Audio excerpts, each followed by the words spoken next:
সুপ্রিয় শিক্ষার্থীরা, তোমরা কি ঢাকা বিশ্ববিদ্যালয়ের সি ইউনিটে পরীক্ষা দিতে চাও এবং বুঝতে পারছো না ঢাকা বিশ্ববিদ্যালয়ের সি ইউনিটের ইংরেজি প্রিপারেশনের জন্য কোন কোন টপিক দিয়ে পড়াশোনা শুরু করবে বা অ্যাডমিশনে কোন কোন টপিকগুলো গুরুত্বপূর্ণ? তাহলে চলো আজকের ক্লাসে আমরা দেখি ঢাকা বিশ্ববিদ্যালয়ে 23-24 সেশনে কোন কোন টপিক থেকে প্রশ্ন এসেছিল বা অন্য অন্য সেশনগুলোতেও কোন কোন টপিকগুলো বারবার রিপিট হচ্ছে সেটা জেনে নিই, যাতে তুমি শুরু থেকেই অ্যাডমিশনের সর্বোচ্চ ইংলিশের প্রস্তুতি নিতে পারো ঢাকা বিশ্ববিদ্যালয়ের সি ইউনিটের জন্য। তাহলে চলো শুরু করি। তাহলে প্রথমে শুরু করব আমরা একদম রিসেন্ট প্রশ্ন দিয়ে, 25-26 সেশনের প্রশ্ন দিয়ে। দেখো 1 নম্বর প্রশ্ন, দেখো কি থেকে এসেছে আমরা প্রথমে দেখি।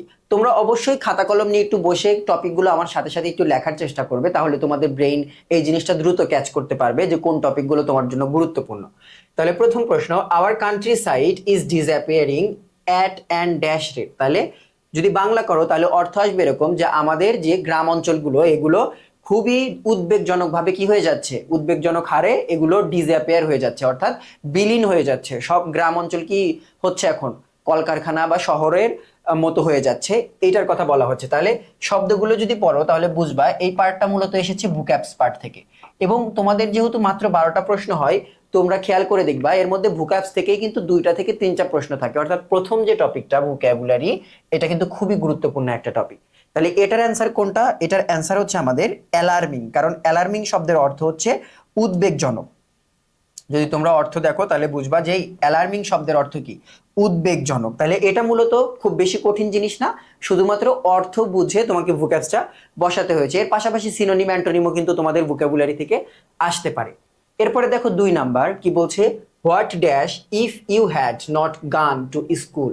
তাহলে এই অংশটা আশা করি তোমরা যারা এই মুহূর্তে ক্লাসটা দেখছো কারোরই এই টপিকটা আইডেন্টিফাই করতে কষ্ট হওয়ার কথা না, কারণ ইফের পরে হ্যাড প্লাস ভার্বের ভি3, হ্যাড প্লাস ভার্বের ভি3 প্লাস অপশনে উড, হ্যাভ, উইল, ইউ, এগুলো দেখার পরেই, বিশেষ করে ইফটা দেখার পরেই তোমরা মোটামুটি বুঝে গেছো যে এটা কোন টপিক।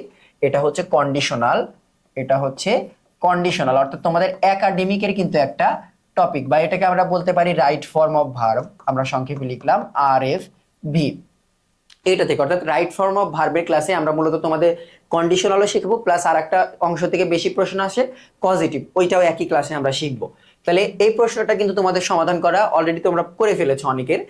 এখন দেখি আমরা, তাহলে যদি ইফ যুক্ত অংশে হ্যাড প্লাস ভার্বের ভি3 থাকে, তাহলে পরের অংশে কি হবে, উড প্লাস হ্যাভ প্লাস ভার্বের ভি3 হবে। তাহলে উড প্লাস হ্যাভ প্লাস ভার্বের ভি3 যেখানে নাই সেটা বাদ দেবো, এখানে উইল আছে এটা বাদ, এখানে উড প্লাস ভার্বের ভি1 আছে তার কারণে বাদ। এখন দেখো উড প্লাস হ্যাভ প্লাস ভার্বের ভি3 দুইটা জায়গায় আছে, এখানেও আছে এখানেও আছে, কিন্তু প্রশ্ন হলো এখন উত্তরটা হবে কোনটা।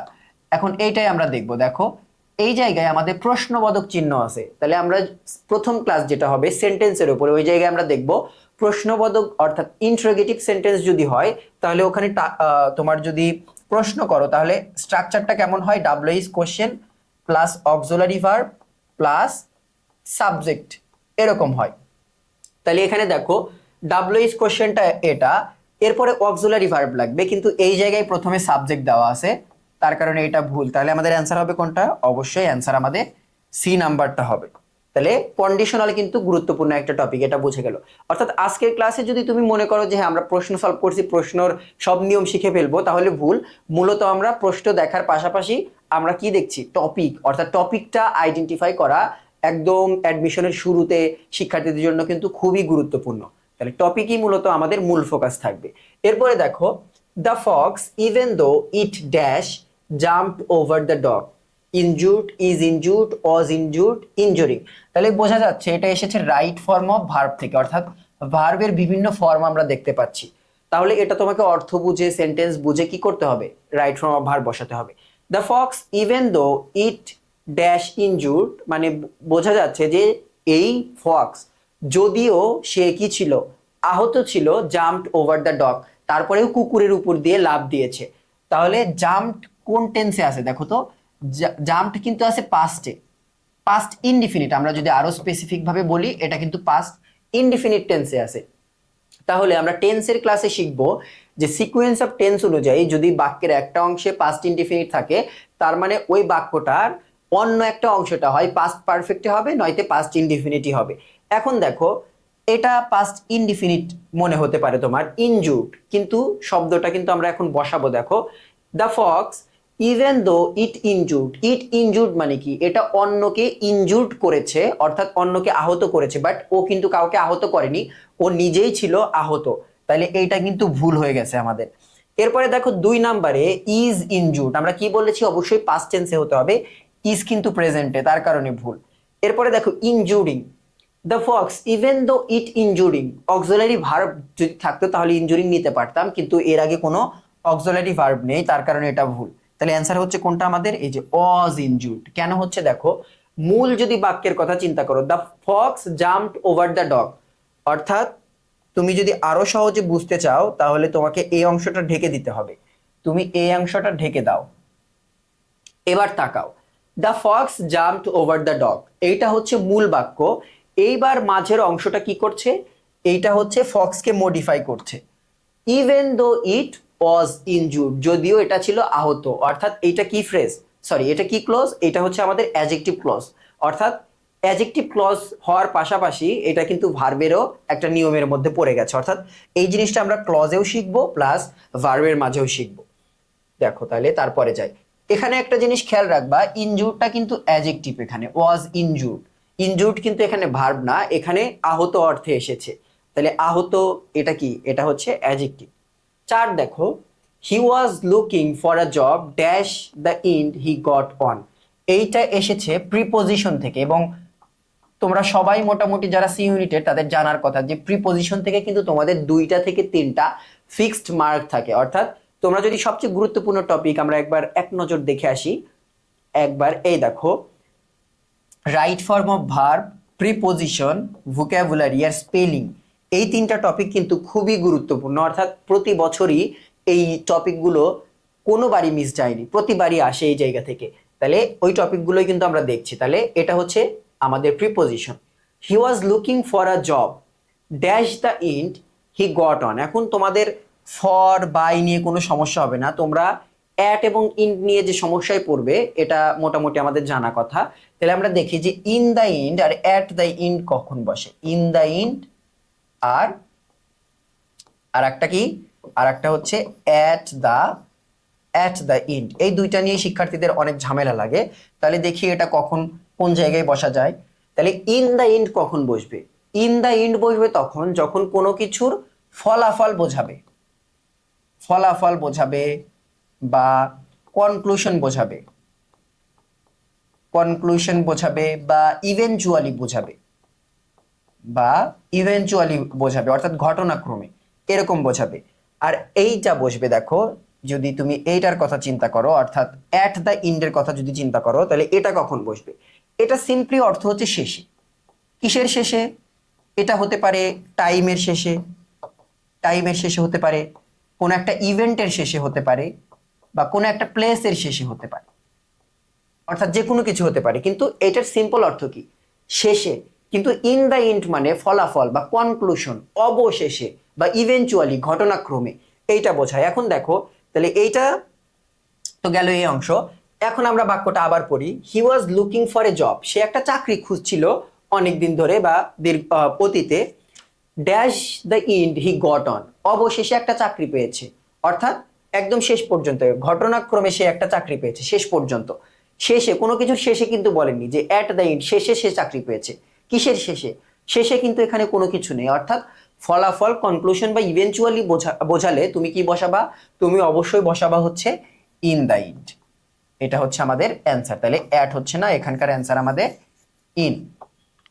ওকে, এরপরে যাব দেখো 5 number, I bumped dash on of my old friends at the new market yesterday. তাহলে এইটাও গুরুত্বপূর্ণ একটা নিয়ম, এটাও হচ্ছে তোমাদের প্রিপোজিশনের প্রশ্ন, এটাও হচ্ছে প্রিপোজিশনের প্রশ্ন, প্রিপোজিশন। এখন দেখো এটা মুখস্থ অংশ, এটা আসলে এই জায়গায় খুব একটা বোঝার কিছু নেই, এটা অ্যাপ্রোপ্রিয়েট প্রিপোজিশন। যদি বাম্পড ইনটু কোনো জায়গায় যদি তুমি দেখো যে বাম্পড বা বাম্প ইনটু আছে, এটার অর্থ কি, এটার অর্থ হঠাৎ দেখা হওয়া, এটার অর্থ কি, এটার অর্থ হচ্ছে হঠাৎ দেখা হওয়া, অর্থাৎ কারোর সাথে তুমি রাস্তায় বা কোনো একটা জায়গায় কোনো একটা কাজে বেরিয়েছো তোমার পুরনো একটা মানুষের সাথে, অর্থাৎ তুমি এক্সপেক্ট করছিলে না দেখা হবে, বাট তারপরে কি হলো, দেখা হয়ে গেল, তাহলে এটা কি হবে, বাম্পড ইনটু। ওকে, এরপরে দেখো 6 number, choose the most appropriate sentence, অর্থাৎ তোমাকে এখানে সেন্টেন্স চুজ করতে বলছে। এইটা এসেছে রাইট ফর্ম অফ ভার্ব থেকে। সেন্টেন্স অর্থাৎ কারেকশন হলেও এটা মূলত ভার্বের একটা টপিক, কারণ এই যে এখানে দেখো মূল ঝামেলাটা মূলত আমাদের ভার্ব দিয়ে লাগবে। তাহলে দেখি এবার এখান থেকে দেখা শুরু করি। দেখো অ্যাওয়েকেন আপ, অ্যাওয়েকেন আপ শব্দটা ভুল, অ্যাওয়েকেন আপ হয় না, কি হয়, ওয়েক আপ হতে পারে, কিন্তু অ্যাওয়েকেনের সাথে কখনো আপ হয় না, এর কারণে ভুল। এরপরে সি দেখো, সি কেন ভুল, শি ওয়াজ অ্যাওয়েকড আপ, এই অ্যাওয়েকড আপের কারণে ভুল, শি ওয়াজ অ্যাওয়েকড হয় না, এইটার ফর্ম হয় হচ্ছে অ্যাওক হয় বা অ্যাওয়েকেন বা অ্যাওয়েকেন্ড হয়। অর্থাৎ তুমি যদি এই অ্যাওয়েক ভার্বের ফর্মটা খোঁজো, অ্যাওয়েক ভার্বের তুমি যদি V1 V2 V3 দেখো, ওখানে কোনো জায়গায় তুমি অ্যাওয়েকড দেখতে পাবে না, অর্থাৎ এইটা হচ্ছে একটা ভুল ফর্ম, এই ফর্মে হয়নি। পাশাপাশি আর একটা জায়গায় ভুল আছে, একটা পাখির ডাকে কখনো নর্মালি তুমি যদি জেনারেলি চিন্তা করো, একটা জেনারেল সিচুয়েশনের কথা চিন্তা করো, ওই জায়গায় একটা পাখি ডাকছে, এই ডাকে কিন্তু কারো ঘুম ভাঙে না, মূলত অনেক পাখির কিচিরমিচিরে কারো ঘুম ভাঙতে পারে। তাহলে এখানে একটা অর্থগত ভুল আছে। এরপরে দেখো বি নাম্বার, এখানেও সেম অবস্থা, শি অ্যাওয়েক টু, অ্যাওয়েক হতে পারে না, আমরা সর্বোচ্চ বলতে পারতাম অ্যাওয়েক্স টু, তাহলেও এটা নিয়ে বিবেচনা করতাম, কিন্তু আরো এখানেও ভুল, প্লাস অ্যাওয়েক দেওয়া আছে, কারণ শি তো থার্ড পারসন সিঙ্গুলার নাম্বার। তাহলে অ্যান্সার হবে কোনটা, এই যে এটা, she awakened to the sound of bird singing.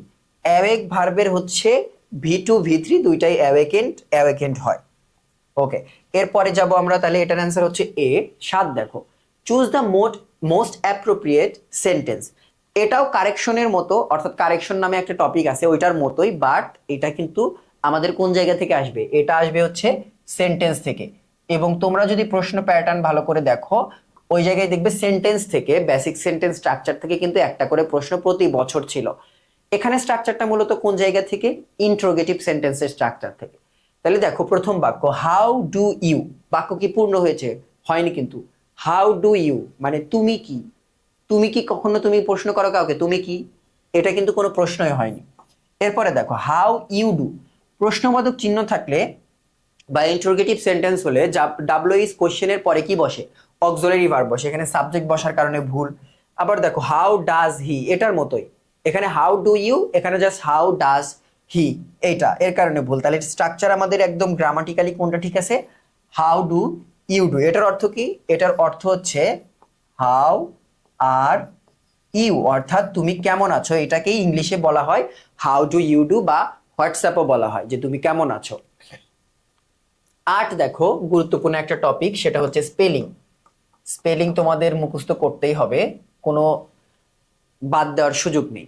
Choose the correct spelling. এখন দেখো এক্সিলারেটিং বা এক্সিলারেশন দুইটা শব্দই আসে পরীক্ষায়, মনে রাখবে কিভাবে, দেখো এখানে কোন অংশটাতে প্রশ্নকর্তা ইচ্ছা করে ভুল দেয়, তোমাকে ওই জায়গাটা মনে রাখতে হবে। দেখো এখানে কি করছে, এক্স হিলা রেইটিং, এখানে রেই আছে এর কারণে ভুল। তারপরে দেখো এখানে এক্স হেইল, এর কারণে ভুল।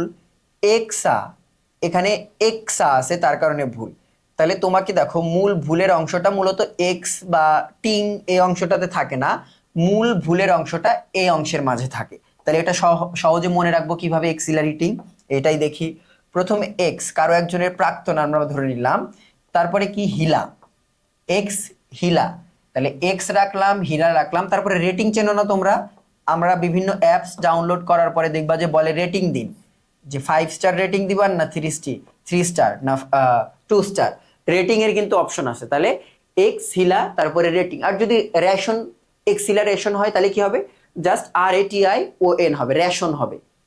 ওকে, এরপরে যাব 9 নাম্বার, দেখো আবারও স্পেলিং, আবারও স্পেলিং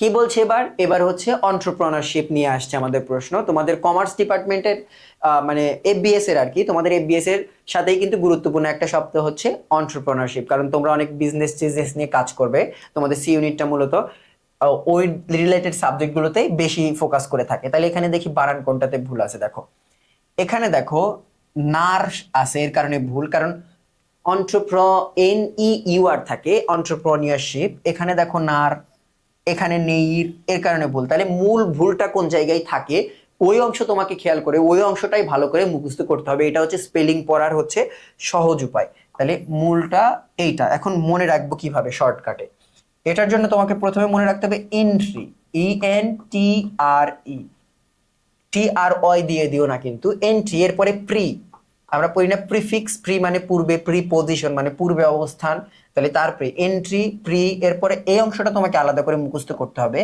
নিউয়ার। এরপরে শিপ তো তোমরা সহজেই বানান জানো, শিপ। তাহলে মূল ফোকাসের জায়গা তোমার থাকা উচিত এইটার উপরে, NEUR। এই অংশটা আলাদা করে মুখস্থ করবা, এন্ট্রি প্রি NEUR শিপ, শেষ। এভাবে মনে রাখবা। এরপরেরটাতে যাচ্ছি, দেখো 10 নাম্বার কি বলছে, ভোকাবুলারি থেকে তাহলে প্রশ্ন এসছে, ভোক্যাবস, আবারও ভোক্যাবস থেকে প্রশ্ন আসলো। কি বলছে, হোয়াট ইজ দ্য অ্যান্টোনিম। সব এই ধরনের সেন্টেন্সে কিন্তু তোমরা অনেকেই কি করো, প্রশ্ন পড়তে ভুল করো, এটা কিন্তু করা যাবে না। What is the antonym of bellicose. Bellicose শব্দের বিপরীত অর্থ কি? বেলিকোস শব্দের অর্থ হচ্ছে হার্মফুল, ক্ষতিকর বা অশান্তি, এই রকমের জিনিস বোঝায়। এর বিপরীত কি? পিসফুল। এর বিপরীত হচ্ছে পিসফুল বোঝাবে। ওকে, এরপরে যাব, দেখো 11 নম্বরে যাব, choose the correct meaning of the idiom. তাহলে এই প্রশ্নটা এসেছে হচ্ছে ইডিয়মস এন্ড ফ্রেজ থেকে। ইডিয়মস এন্ড ফ্রেজ থেকে কিন্তু একটা করে প্রশ্ন থাকে, ইডিয়মস এন্ড ফ্রেজ। এই অংশটা পড়তে হবে, মুখস্থ অংশ। তোমরা চেষ্টা করবা যে অ্যাডমিশনের শুরু থেকে এই মুখস্থ অংশগুলো অল্প অল্প করে পড়ার। ওকে, তাহলে দেখো কি বলছে, to spill the beans. To spill the beans. Beans জিনিসটা কি, যে আমরা তোমরা তো বিনস দেখার কথা, এই যে এরকম আমরা তো বাংলায় বলি সিম, তো এর মাঝে দেখবে যে একটা করে এরকম সিম থাকে না, এই সিমের উপরে আর একটা কভার থাকে, তো সিমটা আমরা খুলে ফেলি। অর্থাৎ এই মাঝে যে বিন, এগুলো হচ্ছে বিন। এই বিনগুলো কি করা হয়, যদি স্পিল দ্য বিন করলে তাহলে এই ভেতরের জিনিসগুলো কি হয়, রিভিল হয়ে যায়। তাহলে স্পিল দ্য বিন অর্থ কি, কোনো কিছু রিভিল করে দেওয়া, টু রিভিল আ সিক্রেট, কোনো সিক্রেটকে রিভিল করে দেওয়া। এরপরে দেখো 12 number, what is the meaning of the word suffrage. তাহলে আবারও ভোকাবুলারি, তাহলে ভোক্যাবস থেকে এই তিনটা প্রশ্ন। কি বলছে, সাফ্রেস। এই সাফ্রেস অর্থটা শব্দটা তোমাকে পড়তে হবে আরো কোন জায়গায়, তোমরা বাংলার পারিভাষিকে তোমাকে কিন্তু পড়তে হবে এই সাফ্রেস শব্দটা। এটার অর্থ হচ্ছে রাইট টু ভোট, বা বাংলায় যদি পারিভাষিকে পড়ো তাহলে সাফ্রেস অর্থ ভোটাধিকার তোমাকে পড়তে হবে, রাইট টু ভোট। ওকে, তাহলে এই গেল 12টা প্রশ্ন। তাহলে এটা হচ্ছে আমাদের 25-26 সেশনের হচ্ছে স্ট্যাটিস্টিক। এটা হচ্ছে আমাদের 25-26 সেশনের শিক্ষার্থীদের, এইটা হচ্ছে স্ট্যাটিস্টিক। দেখো রাইট ফ্রম ভার্ব থেকে 2টা, প্রিপজিশন থেকে 2টা, ভোকাবুলারি থেকে 2টা, স্পেলিং থেকে 2টা। যদি কন্ডিশনাল আর রাইট ফ্রম ভার্ব একই টপিকের, তাহলে ধরতে পারো যে রাইট ফ্রম ভার্ব থেকে 3টা এসেছে, বেসিক সেন্টেন্স স্ট্রাকচার থেকে একটা, ইডিয়মস এন্ড ফ্রেজ থেকে একটা প্রশ্ন। ওকে, এরপরে চলে যাব আমরা, দেখো 24-25 সেশনের ক্যান্সেলড হয়ে যাওয়া পরীক্ষাটি। অর্থাৎ এই পরীক্ষা কিন্তু আমি নিজেও দিয়েছিলাম, যেহেতু আমি আর্টস ব্যাকগ্রাউন্ডের ছিলাম, তার কারণে কিন্তু আমাদের পরীক্ষা ক্যান্সেল হয়নি। শুধুমাত্র সি ইউনিটের প্রশ্নে অনেক বেশি ঝামেলা থাকার কারণে তোমাদের পরীক্ষা, অর্থাৎ তোমরা যারা পিওর কমার্স স্টুডেন্ট, তাদের পরীক্ষা বাদ হয়ে গিয়েছিল। এই ইউনিটে হচ্ছে পরীক্ষা দিয়ে আমি 12তম হয়েছিলাম তোমাদের এই সি ইউনিটে। তাহলে দেখি এই প্রশ্নে আমি নিজেও পরীক্ষা দিয়েছি, এখন তোমাদের দেখাবো। তাহলে দেখো, Shelley has been working here dash months. এখানে তোমাকে 2টা জিনিস শিখতে হবে। একটা হচ্ছে তুমি বলতে পারো এটা রাইট ফর্ম অফ ভার্বের বা প্রিপজিশনের বলতে পারো, আমরা সিম্পলি এটা প্রিপজিশন ধরলাম, বাট এটা একই সাথে রাইট ফর্ম অফ ভার্বেরও। তুমি 2টাই নিয়ম লিখতে পারো, বা রাইট ফর্ম অফ ভার্বেরও একটা নিয়ম বলতে পারা যায়। তবে মূলত হচ্ছে প্রিপজিশনের। আমরা এখানে 2টা জিনিস শিখবো, যেটা প্রতিনিয়ত তোমাকে অ্যাডমিশন টাইমে এই 2টা জিনিস প্যারা দিবে। সেটা হচ্ছে সিন্স আর ফর। এই 2টার অর্থ তোমাকে সবসময় দেখবা প্যারা দিচ্ছে। প্রথমে তুমি যখন সিন্স আসবে তখন মনে রাখবা থেকে। সিন্স অর্থ মুখস্থ করবাই যে থেকে, অথবা এক্সাক্ট পয়েন্ট। এক্সাক্ট পয়েন্ট থাকবে যদি সিন্স থাকে। আর যদি তুমি চিন্তা করো ফরের, ফর যদি চিন্তা করো তাহলে এটা অর্থ কি হবে, ফর অর্থ হবে ধরে বা অনির্দিষ্ট কোনো একটা টাইম হবে। এখানে নির্দিষ্ট পয়েন্ট বলে দিবে না, ধরে মানে অনেক দিন ধরে, এরকম একটা অর্থ আসবে। তাহলে দেখি, Shelley has been working here dash 6 months. তাহলে কোনো ব্যক্তি 6 মাস থেকে কাজ করে না, 6 মাস ধরে কাজ করে। অবশ্যই কোনো ব্যক্তি 6 মাস ধরে কাজ করে, কিন্তু যখন যদি বলি এই ব্যক্তি এখানে 2020 সাল থেকে কাজ করে, তাহলে কি আমরা বলবো 2020 সাল ধরে কাজ করে না 2020 সাল থেকে কাজ করে? 2020 সাল থেকে কাজ করে, তাহলে 2020 সাল যদি বলো তাহলে এটা কিন্তু একটা এক্সাক্ট পয়েন্ট যে 2020, এটা কি এক্সাক্ট পয়েন্ট, একটা নির্দিষ্ট পয়েন্ট। কিন্তু ধরে হলে কোনো এক্সাক্ট পয়েন্ট থাকে না, অনেক কাল হতে পারে, অনেক সময় হতে পারে, 5 বছর 10 বছর, এখানে কোনটা নির্দিষ্ট তুমি কিন্তু বলতে পারবে না। কিন্তু যখন বলছি যে 2020 সাল থেকে, তখন নির্দিষ্ট পয়েন্ট কোনটা? 2020। তাহলে Shelley has been working here for 6 months, তাহলে 6 মাস ধরে এখানে কাজ করছে, 6 মাস থেকে না। এটা কিন্তু ভালো করে খেয়াল রাখতে হবে। এরপরে দেখো 2 number, she has lost her passport again, this is second time। তাই এইটা হচ্ছে রাইট ফর্ম অফ ভার্বের, এবং এখানে বোঝার মতো খুব একটা বেশি জিনিস নাই। তোমাকে যেটা মুখস্থ করতে হবে সেটা হচ্ছে এইটা, this is second time. This is second time থাকলে কি হবে? Present perfect, present perfect. This is second time থাকলে perfect. This is second time থাকলে কি হবে? সাধারণত প্রেজেন্ট পারফেক্ট হয়। এখানে দেখো একটাতে আছে, সেটা হচ্ছে হ্যাজ হ্যাপেন্ড, এটা রাইট ফর্ম অফ ভার্বের একটা প্রশ্ন। এরপরে দেখো 3 number, what dash two get a new driving licence, মানে বাক্য পড়ে বোঝা যাচ্ছে যে বলার চেষ্টা করছে যে আমাকে নতুন লাইসেন্স পেতে কি করতে হবে। এটাও এসেছে সেন্টেন্স থেকে, বা বলতে পারো বেসিক সেন্টেন্স স্ট্রাকচার থেকে। এখন দেখি what dash two get a new driving licence.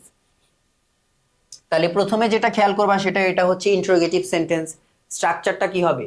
What এর পরপরই একটা অক্সিলারি ভার্ব বসতে হবে। অক্সিলারি ভার্ব নেই কোনটাতে? দেখো এটাতে সাবজেক্ট আছে ভুল, এটাতেও সাবজেক্ট আছে এই যে এ, তার কারণে কিন্তু ভুল। এখন অক্সিলারি আছে দুইটাতে, কিন্তু অপশন তো দুটা থাকলেও উত্তর হবে একটা। এটা দেখবো এখন কোনটা হয়। এখন পড়ে দেখি, what have I to do to get a new driving licence, না what do I have to do to get a new driving licence. তোমরা পরেই বুঝতে পারছো এইটা হবে না, হবে হচ্ছে অ্যান্সার আমাদের এটা। কেন? দেখো মূলত এখানে বোঝার চেষ্টা করছে কি করতে হবে। What do I have to do, এই এক্সপ্রেশনটাই অর্থ হচ্ছে যে কি করতে হবে।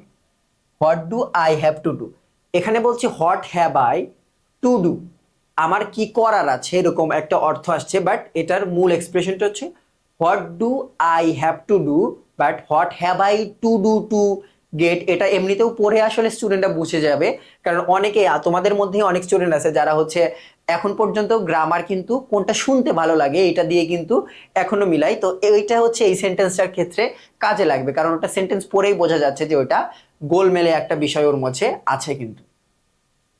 আচ্ছা, এরপর দেখো 4 number, I had better go now, I promised dash late. এইটা হচ্ছে রাইট ফর্ম অফ ভার্ব, এইটা আমরা বলবো রাইট ফর্ম অফ ভার্ব। কি বলছে? I had better go now, I promised dash late, অর্থাৎ আমি প্রমিস করেছি যে আমি দেরি করব না, আমার বরং বাড়ি যাওয়া ভালো, এটা বলছে। এখন দেখো কোনটা ভুল। I promised I would not be late, এটা কেন হবে না? কারণ আমরা জানি এটা একটা finite verb. Would not be পুরোটা একটা ফাইনাইট ভার্ব, প্রমিসড একটা ফাইনাইট ভার্ব। এখন দুইটা ফাইনাইট ভার্ব একই সেন্টেন্সে ব্যবহার করতে হলে একটা কি লাগে? একটা কনজাংশন লাগবে, একটা কনজাংশন তোমাকে অ্যাড করতে হবে এই বাক্যে। দ্যাট হতে পারে যে আই প্রমিসড দ্যাট আই কি বলছে, উডেন্ট বি লেট, আমি দেরি করব না। তাহলে কনজাংশন নেই, তার কারণে তুমি এইভাবে বসাতে পারবে না। অর্থাৎ এইটা বসাতে হলে তোমার স্ট্রাকচার চেঞ্জ করতে হবে, অর্থাৎ কমপ্লেক্সে নিয়ে যেতে হবে। এরপরে দেখো আমরা যাব হচ্ছে এইটাতে, বি নাম্বার কেন হবে না? টু এর পরে ভার্বের কি হয়? ভি ওয়ান হয়, কিন্তু বিং কি বি ভার্বের ভি ওয়ান? এটা আইএনজি যুক্ত ফর্ম, তার কারণে ভুল।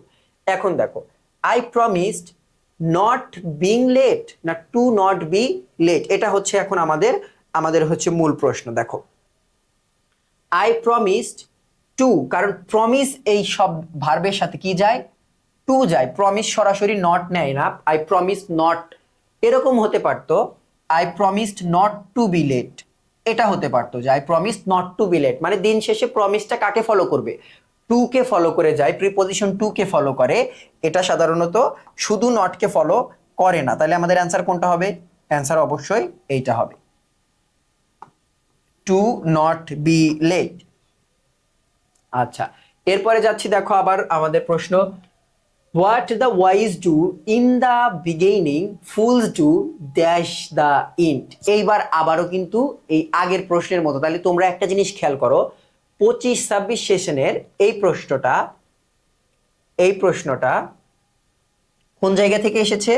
এটা কিন্তু 24-25-এর ক্যান্সেল হয়ে যাওয়া প্রশ্ন থেকে রিপিট হয়েছে। এবং তোমাদের এই 4টা প্রশ্নের প্যাটার্ন যদি তুমি দেখো, তুমি দেখবা যে মোটামুটি প্রতি বছরই একটা করে প্রশ্ন আগের বছর থেকে ওই টপিক থেকে কিন্তু চলে আসে। শুধু টপিক না, ওই সেম জিনিস যেটা প্রশ্নে এসেছিল, এটা কিন্তু আমরা দুইটা জায়গায় পাবো। একবার হুবহু পুরো প্রশ্ন কমন পড়ে গেছে, তার কারণে কিন্তু প্রশ্ন বিশ্লেষণ খুবই গুরুত্বপূর্ণ। আমরা তো যে কয়েকটা সাল পারবো সমাধান করাবো, বাকিগুলো কিন্তু তুমি একদম মুখস্থের মতো করে নিবা, অর্থাৎ অ্যান্সার যাতে বুঝতে পারো, কারণ কিন্তু সি ইউনিটে কি হওয়ার চান্স আছে, প্রশ্ন রিপিট হওয়ার চান্স আছে।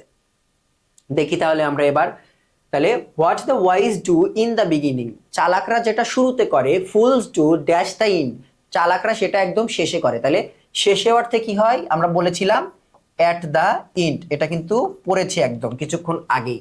তাহলে এটাও হচ্ছে প্রিপোজিশন, এটাও প্রিপোজিশন থেকে আসা প্রশ্ন। আবার যাব, দেখো আবারও প্রিপোজিশন। তোমাদের সাধারণত দুই ধরনের প্রিপোজিশন আসে, একটা অ্যাপ্রোপ্রিয়েট আর একটা কি, আর একটা সিম্পল প্রিপোজিশন। এটা হচ্ছে অ্যাপ্রোপ্রিয়েট প্রিপোজিশন। গুড অ্যাট মানে কোনো কিছুতে ভালো, Maliha is good at tennis, say tennis খেলাতে ভালো। তাহলে গুড অ্যাট মানে কোনো কিছুতে, কোনো কিছুতে ভালো, সেটা যে কোনো কিছু হতে পারে। She is good at drawing, she is good at teaching, এরকম। অর্থাৎ যেটা হবে, যেটাতে ভালো, তার আগে কি বসতে পারে? Good at. ওকে, তাহলে অ্যান্সার হচ্ছে আমাদের অ্যাট, একদম ইজি প্রিপোজিশন ছিল। এরপরে দেখো আবারও প্রিপোজিশন। তাহলে প্রিপোজিশন কিন্তু গুরুত্বপূর্ণ একটা টপিক তোমাদের জন্য, মিস করে পরীক্ষার হলে যাওয়ার কোনো অপশন নেই। The professor said some perfect word dash the end of the semester.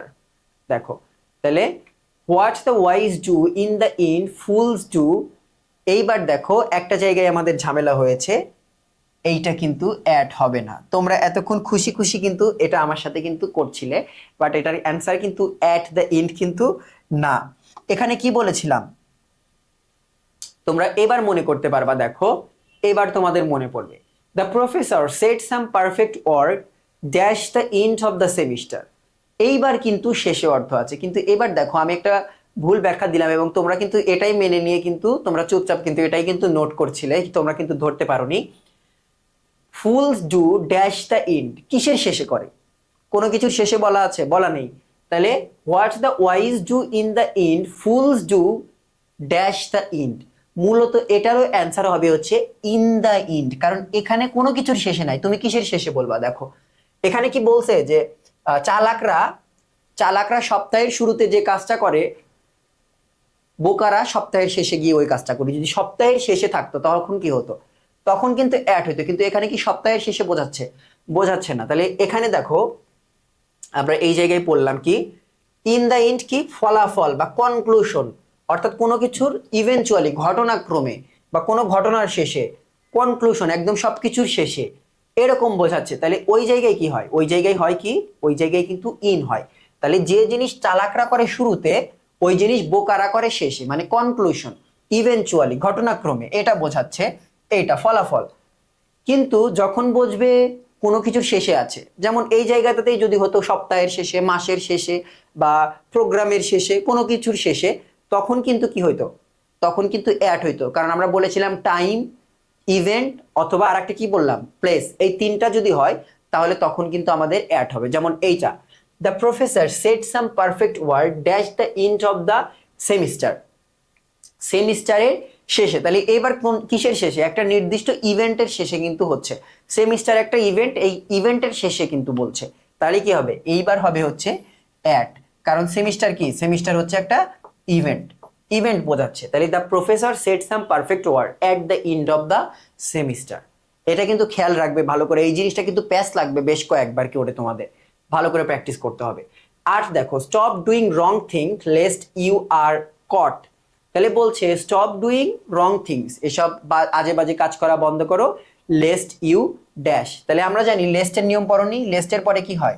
লেস্টের পরে শুড অথবা মাইট হয়, এটা তো একদম মুখস্থ করার কথা তোমাদের, একাডেমিকে কিন্তু লেস্টের নিয়ম আমরা পড়েছি। তাহলে এটা আবার কি, এটা আবার রাইট ফর্ম অফ ভার্ব থেকে। দেখো উড আছে, উইল আছে, ডি তে মে আছে, সব ভুল। তাহলে অ্যান্সার কোনটা? এইটা মাইট বি কট, একদম ইজি কিন্তু। তাহলে মাইট বি কট, লেস্টের পরে শুড, সচরাচর শুড বসে, কিন্তু শুড যদি না থাকে তোমাকে অবশ্যই মাইট দিতে হবে।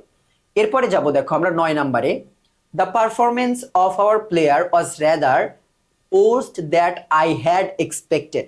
তাহলে এই অংশটা থেকে তোমাকে ভুল আইডেন্টিফাই করতে হবে, ওর্স দ্যাট এক্সপেক্টেড। তাহলে এটা আমরা বলতে পারি right form verb, right form of ভার্বে রাখলাম আমরা, কারণ এখানে ভার্বের ফর্ম রাখতে হবে, প্লাস সেন্টেন্সও কিন্তু এখানে আছে, অর্থাৎ অনেকগুলো টপিক মিক্স হয়ে এই প্রশ্নটা এসেছে, ডিগ্রিও আছে এখানে একই সাথে। তাহলে দেখি এটার অ্যান্সার আমাদের কোনটা হবে। দেখো আমরা লাস্ট থেকে শুরু করি, এখানে দুইটা অবস্থার তুলনা করছে।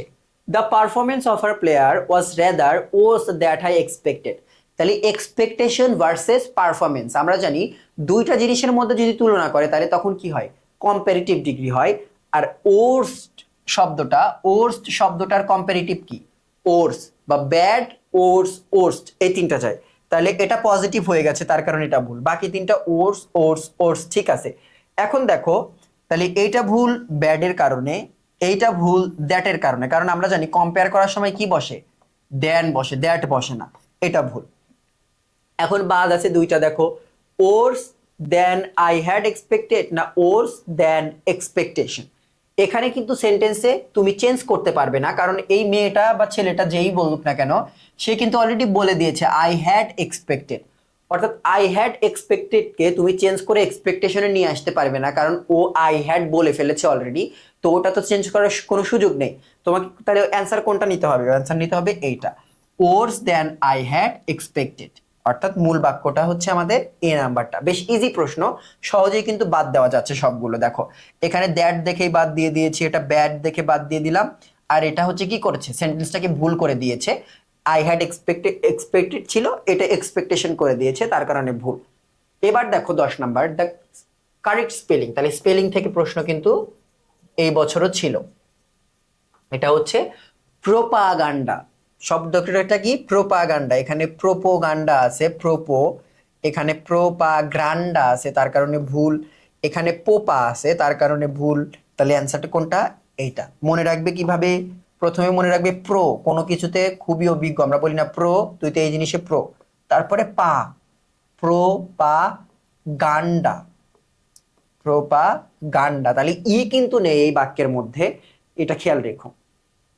ওকে, এরপরে দেখো 11 নাম্বার, এবার এসেছে আমাদের ভোক্যাবস থেকে। প্রশ্নটা কোন জায়গার? ভোক্যাবস বা ভোক্যাবুলারি পার্টের প্রশ্ন, সিনোনিম বা অ্যান্টোনিম পার্টের। Choose the correct synonym of pertinent. এই পার্টিনেন্ট শব্দটার আমাদের কি চাচ্ছে? এই পার্টিনেন্ট শব্দটার আমাদের হচ্ছে বিপরীতার্থক শব্দ চাচ্ছে। দেখো তাহলে পার্টিনেন্ট কি?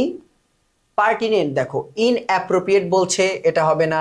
ডিস্ট্রিবিউট বলছে, এটা হবে না। পেনিট্রেট অর্থ, এটা হবে না। পেনিট্রেট মানে কি? পেনিট্রেট মানে কোনো কিছু ভেদ করে ভিতরে ঢুকে যাওয়া। ডিস্ট্রিবিউটেড মানে সরি, ডিস্টার্বড, ডিস্টার্ব আছে এখানে। ডিস্টার্ব অর্থ কি? কোনো কিছুকে বিরক্ত করা বা বিপন্ন বলতে পারো। ডিস্টার্ব শব্দটা কিন্তু তোমাদের বোর্ড বই থেকে নিয়েছে। ইনঅ্যাপ্রোপ্রিয়েট মানে অসঠিক। এখানে পার্টিনেন্ট মানে হচ্ছে প্রাসঙ্গিক, এর বিপরীতে ইমপার্টিনেন্টও হয়, আবার রিলেভেন্টও হয়। রিলেভেন্ট সিনোনিম হয়, বাট ইমপার্টিনেন্টটা হচ্ছে অ্যান্টোনিম হয়। তাহলে পার্টিনেন্ট মানে হচ্ছে relevant. Choose the correct synonym of pertinent. তাহলে পার্টিনেন্টের সিনোনিম কি? রিলেভেন্ট। এখানে পাশাপাশি দুইটা শব্দ তুমি যেটা মুখস্থ করতে পারো সেটা হচ্ছে পেনিট্রেটটা আলাদা করে একটু দেখতে পারো, ডিস্টার্বটা কম আসে, ইনঅ্যাপ্রোপ্রিয়েটটা তুমি দেখতে পারো স্পেলিং এর জন্য। আচ্ছা আমরা স্পেলিং দেখি, অ্যাপ্রোপ্রিয়েট শব্দটার স্পেলিং একটু দেখি। তাহলে প্রথমে হচ্ছে অ্যাপ, তারপরে হচ্ছে প্রো, অ্যাপ্রো, তারপরে PRI, তারপরে এট।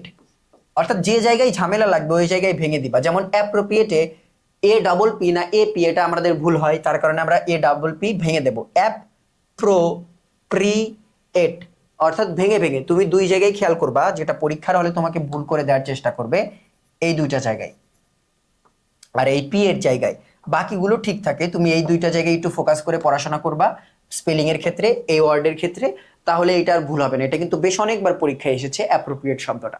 তাহলে এটা গেল অ্যাপ্রোপ্রিয়েট। আর স্পেলিং কি? পার্টিনেন্ট শব্দের অর্থ রিলিভেন্ট মানে প্রাসঙ্গিক। এরপরে যাব 12 নাম্বার, দেখো অ্যানালজি।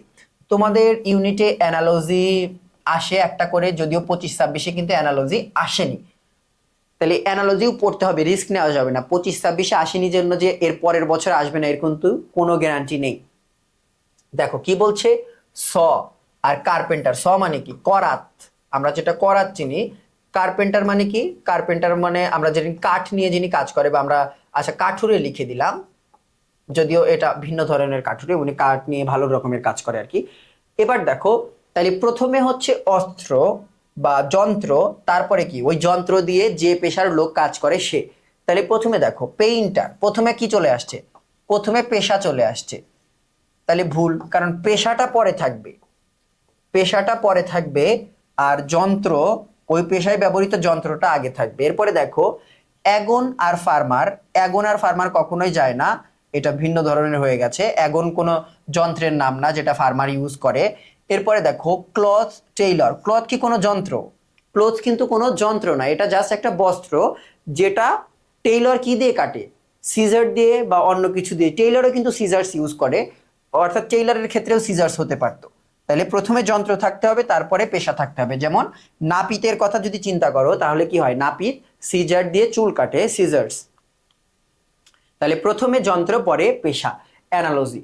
ওকে, এবার দেখো তাহলে কি কি থেকে আসছে, রাইট ফর্ম অফ ভার্ব থেকে সবচেয়ে বেশি 4টা প্রশ্ন এসেছে, প্রিপোজিশন থেকে 3টা, ভোকাবুলারি থেকে 1টা, স্পেলিং থেকে 1টা, ডিগ্রি।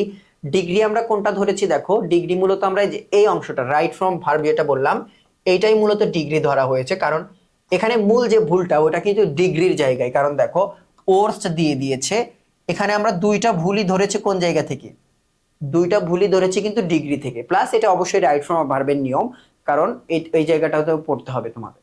ওকে, আচ্ছা এবার দেখো 24-25 সেশনের পরবর্তী যে ক্যান্সেল হয়ে যাওয়ার পরে যেটা হয়েছিল পরীক্ষা, ওই অংশটা এটা দেখি। তাহলে শি লাইকস ড্যাশ অ্যাডভেঞ্চার বুক, এই প্রশ্নটা বিগত বছর থেকে হুবহু কপি চলে এসছে, এর আগেও একবার এসেছিল। এটাও রাইট ফর্ম অফ ভার্ব থেকে আসা প্রশ্ন, সে বই পড়তে ভালোবাসে। তাহলে কিছু কিছু শব্দ আছে, বা তুমি বলতে পারো যে স্পেসিফিক কিছু ভার্ব আছে, যে ভার্বগুলোর পরে কি বসে, ভার্বের আইএনজি বসে। এরকম আমরা বলতে পারি like, I feel like eating, আমার খেতে মন চাচ্ছে। বা এরকম আরো ভার্ব আছে স্টপ, স্টপ ডুইং ইট, বা স্টার্ট, স্টার্ট স্পিকিং, বা স্টার্টেড স্পিকিং। এই ভার্বগুলোর পরে কি হয়, ভার্বের সাথে আইএনজি বসে সরাসরি। তাহলে she likes reading adventure books, not to reading. She likes to read হতে পারতো, শি লাইকস টু ভি1 হতে পারতো। শি লাইকস রিড হবে না, রিডসও হবে না, কারণ লাইকসটা এখানে মূল ভার্ব। ওকে, এরপরে যাব দেখো 2 নম্বরে, the future looks as dash as the weather today.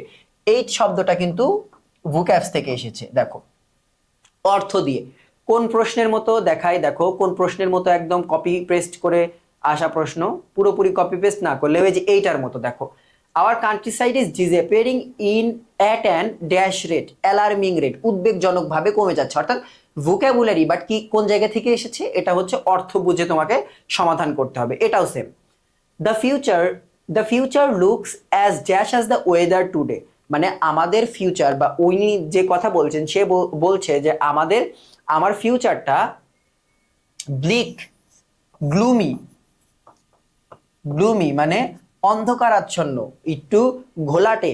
কিসের মতো, আজকের ওয়েদারের মতো আমাদের সৌভাগ্যটা বা আমাদের ভবিষ্যৎ হচ্ছে ঘোলাটে বা অন্ধকার। ওয়েদারও আজকে অন্ধকার আমাদের ভবিষ্যতের মতো, অর্থাৎ আমাদের ভবিষ্যৎটাও অন্ধকার, সেটা বোঝাচ্ছে। দেখো ফিউচার কখনো ঠান্ডা হয় না, ফিউচার কখনো ঝড়ো হয় না, ফিউচার কখনো স্যাঁতসেঁতে হয় না, বাট ফিউচার কিন্তু অন্ধকার, আমরা বলি তোর ভবিষ্যৎ তো অন্ধকার, এরকম। এরপরে দেখো 3 number, I asked him what name is his. তাহলে এটা বোঝা যাচ্ছে ইমবেডেড কোশ্চেন থেকে। তাহলে নতুন একটা টপিক পেলাম, এটা কি, ইমবেডেড কোশ্চেন। ইমবেডেড কোশ্চেন তাহলে পড়তে হচ্ছে। তাহলে জিজ্ঞেস করছে আই আস্কড হিম ড্যাশ। তাহলে মূল বাক্যের শেষের অংশে ফুল স্টপটা দেখে বুঝতে পারছো এটা কিন্তু কোনো ইন্টারোগেটিভ সেন্টেন্সের স্ট্রাকচার ফলো করবে না, কারণ ইন্টারোগেটিভ সেন্টেন্সের স্ট্রাকচারের শেষে কি থাকে, প্রশ্নবোধক চিহ্ন থাকে, এখানে কিন্তু ফুল স্টপ আছে জাস্ট একটা। তাহলে এটা কিন্তু ভিন্ন স্ট্রাকচারে যাবে। যেমন দেখো আই আস্কড হিম, আমি তাকে জিজ্ঞেস করেছি, সে কি প্রশ্ন করছে, সে কি প্রশ্ন করছে যে আমি কি তাকে জিজ্ঞেস করব। প্রশ্ন কিন্তু করেনি, সে জাস্ট সিম্পলি বলছে আমি তাকে জিজ্ঞেস করলাম, অর্থাৎ তোমার কাছে কিছু জানতে চাইনি। তাইলে এটার কিন্তু স্ট্রাকচার অন্যরকম হবে। I asked him what was, তাহলে what was double is question plus auxiliary verb কিসের ফর্ম? ইন্টারোগেটিভ সেন্টেন্সের, কিন্তু এটা কি, এটা হচ্ছে অ্যাসার্টিভ সেন্টেন্স, তার কারণে এটা ভুল। তারপরে দেখো বলছে হোয়াট ইজ হিজ নেম, আবার হোয়াট প্লাস অক্সিলারি ভার্ব, তার কারণে এটা ভুল। আবার এখানে দেখো হোয়াট নেম ইজ হিজ, তার মানে বোঝা গেছে হোয়াট নেম এইটা অংশটা প্রশ্ন, তারপরে অক্সিলারি ভার্ব, মানে মূল জিনিসটা হোয়াট ইজ হিজ নেম, তার কারণে এটাও ভুল। এখন বাদ থাকে আমাদের এই যে এইটা হোয়াট হিজ নেম ওয়াজ, এইটা হচ্ছে আমাদের অ্যান্সার। কেন? আই আস্কড হিম হোয়াট, এরপরে সাবজেক্ট, কারণ এখানে আমাদের কি চাওয়া হচ্ছে, এখানে কিন্তু আমাদের দেখো অ্যাসার্টিভ সেন্টেন্সের স্ট্রাকচার চাওয়া হচ্ছে প্লাস ইমবেডেড কোশ্চেন, ওখানেও শিখবো আমরা। I asked him what his name was, আমি তাকে জিজ্ঞেস করলাম তার নাম কি ছিল, অর্থাৎ উনি কিন্তু কোনো প্রশ্ন করছে না, উনি সিম্পলি বলছে যে আমি তাকে জিজ্ঞেস করেছি যে তার নাম কি বা তার নাম কি ছিল, কিন্তু উনি কিন্তু জিজ্ঞেস বলছে না যে আমি কি তাকে জিজ্ঞেস করব বা তোমার নাম কি, এরকম কিন্তু কিছুই বলেনি, অর্থাৎ এটা কিন্তু ইন্টারোগেটিভ সেন্টেন্স না, এটাই হচ্ছে ইমবেডেড কোশ্চেন, অর্থাৎ দেখতে প্রশ্নের মতো বাট প্রশ্ন নয়। এরপরে দেখো 4 number, he hinted dash some loss of treasure, তাহলে এটা কি হবে? হিন্টেড অ্যাট, মানে হচ্ছে কোনো কিছুর আভাস দেওয়া, কোনো কিছুর আভাস, কোনো কিছুর আভাস দেওয়া, আভাস দেওয়া, তাহলে এইটা হচ্ছে তোমাদের প্রিপোজিশন থেকে আসা প্রশ্ন। He hinted at some loss of treasure, তার ধন সম্পত্তির কিছু কি হয়ে যাওয়া, যে এটা হারিয়ে যাচ্ছে বা সে ক্ষতিগ্রস্ত হয়েছে, এটার একটু আভাস দিলেন তিনি। এরপরে দেখো আবারও প্রিপোজিশন, প্রিপোজিশন অর্থাৎ তোমাদের কিন্তু টপিক খুব একটা শিফট হচ্ছে না, একটা খেয়াল করে দেখো, জাস্ট টপিকের মধ্যে আমরা দেখলাম যে ইমব্যারেড কোশ্চেনটাই নতুন, অ্যানালজিও কিন্তু খুব কমনলি আসে তোমাদের। He takes pride dash his wealth, এখানে তোমাদের ঝামেলা বাই আর উইথ নিয়ে কখনোই লাগবে না, লাগবে হচ্ছে ইন নিয়ে নয়তো অফ নিয়ে। এখন কোনটা এর মাঝে অ্যান্সার সেটাই দেখবো। এখন দেখো এরকম প্রাইড নিয়ে দুটো শব্দ আছে, একটা হচ্ছে প্রাউড, একটা হচ্ছে প্রাউড আর একটা হচ্ছে প্রাইড, তাহলে প্রাইড একটা আর একটা হচ্ছে প্রাউড, এই দুইটা শব্দ, এখন কোনটার সাথে কি বসে? যদি প্রাউড বসে, যদি প্রাউড দেখো তাহলে অবশ্যই অফ দিবা, আর যদি কখনো দেখো যে এর সাথে কি আছে, প্রাইড আছে, তাহলে ইন হবে, তবে শর্ত হচ্ছে এর আগে টেক থাকে, সাধারণত এর আগে টেক থাকে, যেমন এখানে ধরো আছে টেক প্রাইড ইন হবে, কিন্তু প্রাউড যদি থাকে তখন কিন্তু অফ হবে, তাহলে অ্যান্সার কি আমাদের? Take pride in. কিন্তু যদি প্রাউড থাকতো, প্রাউড কিন্তু অ্যাডজেক্টিভ, প্রাউড মানে গর্বিত, আর প্রাইড কিন্তু নাউন, তাহলে প্রাইড যখন নাউন তখন ইন বসছে, আর প্রাইড যখন অ্যাডজেক্টিভ তখন কি বসছে? তখন কিন্তু অফ বসছে, এটা খেয়াল রাখতে হবে। 6 দেখো, find the synonym of the word contemplate, contemplate মানে কি? কন্টেমপ্লেট মানে হচ্ছে চিন্তা করা, এটা অর্থ চিন্তা করা, এই শব্দটা তোমাদের বোর্ড বই থেকে আসা কিছুটা, কারণ বোর্ড বইও ছিল এরকম একটা শব্দ, যদিও তোমাদের আলাদা করে বোর্ড বই পড়ার দরকার নেই, আমরা এটা সিম্পল যে ভোকাবুলারি অংশটা থাকে ওখান থেকে তোমরা পড়বা, কারণ তোমাদের জন্য যদি এখন ফার্স্ট পেপারে বই পড়তে যাও অনেক কষ্ট হয়ে যাবে তোমাদের জন্য, এই 2-3টা শব্দের জন্য এত কষ্ট করে পুরো বই তোমাদের পড়ার প্রয়োজন পড়বে না আশা করি, এটা হচ্ছে ভোক্যাবস থেকে। তাহলে চিন্তা করা, এটার অর্থ হচ্ছে পন্ডার, পন্ডার মানে হচ্ছে থিঙ্ক, আরো যদি ইজি শব্দ বলো তাহলে হচ্ছে থিঙ্ক, কন্টেমপ্লেট মানে কি? থিঙ্ক করা। ওকে, এরপরে দেখো আবারও এসেছে কোন জায়গা থেকে? ভোক্যাবস, কারণ অ্যান্টোনিম বলেছে মানে এটা ভোক্যাবসে যাবে। অফ ইনলিভেন, ইনলিভেন মানে কি? ইনলিভেন মানে কোনো কিছুকে উজ্জীবিত করা, আমরা যদি সহজে বলি সেটা হচ্ছে উজ্জীবিত করা, ইনলিভেন উজ্জীবিত করা বা উজ্জীবিত, প্রাণদান করা, কারণ লাইফ থেকে আসছে, দেখো এর মধ্যে লিভ বা লাইভ আছে, অর্থাৎ ইনলিভেন কোনো কিছুকে জীবন দান করা, ইএন থাকলে সেটা কিন্তু ভার্ব হয়, তবে ইংলিশ কিন্তু আবার হবে না, ইংলিশ কিন্তু নাউন। ওকে, তাহলে ইনলিভেন মানে কোনো কিছুকে জীবন দান করা, উজ্জীবিত করা, তাহলে উজ্জীবিতর বিপরীত কি হবে? মেরে ফেলা বা কোনো কিছুকে হতাশ করে ফেলা, তারপরে বলতে পারো যে এটাকে মুমূর্ষ করে ফেলা, এরকম অর্থ আসবে। এটার যেহেতু অ্যান্টোনিম চেয়েছে, দেখো এখানে একটাও নেই, শুধুমাত্র এই ডিপ্রেস শব্দটা আছে। ডিপ্রেস মানে কি? হতাশাগ্রস্ত হয়ে যাওয়া, অর্থাৎ উজ্জীবিত বিপরীত, অর্থাৎ ইনলিভেন বলতে এখানে তুমি বলতে পারো যে মোটিভেটেড হওয়া, তার বিপরীত হচ্ছে ডিপ্রেশনে চলে যাওয়া। ওকে, এরপর দেখো 8 number, choose the appropriate sentence. সেন্টেন্সটা খেয়াল করো তোমরা একটু ভালো করে দেখো, তাইলেই বুঝতে পারবা এটা কোন জায়গা থেকে এসেছে। এটা হচ্ছে তোমাদের কন্ডিশনাল, এটা হচ্ছে তোমাদের কন্ডিশনাল থেকে আসা প্রশ্ন, এটা তোমাদের কন্ডিশনাল থেকে আসা প্রশ্ন, এটা হচ্ছে কন্ডিশনালের প্রশ্ন থাকুক। ওকে, এবার দেখবো তাহলে আমরা কোনটা ঠিক আর কোনটা ভুল। তাহলে ইফ আই ওয়াজ, আমরা জানি ইফ যুক্ত অংশে যদি পাস্ট ইনডিফিনিট থাকে তাহলে পরের অংশ কি হবে, উড প্লাস ভি1। এখানে দেখো উইল আছে, তার কারণে ভুল। এবার পরেরটাতে যাই, if I am you I would take, তাহলে এম আছে প্রেজেন্টে, এখানে উড হবে না, উইল হওয়ার কথা। এরপরে দেখো if I was you I would have, তাহলে এটা জাস্ট সিম্পল পাস্ট বলতে পারো, অর্থাৎ পাস্ট ইনডিফিনিট।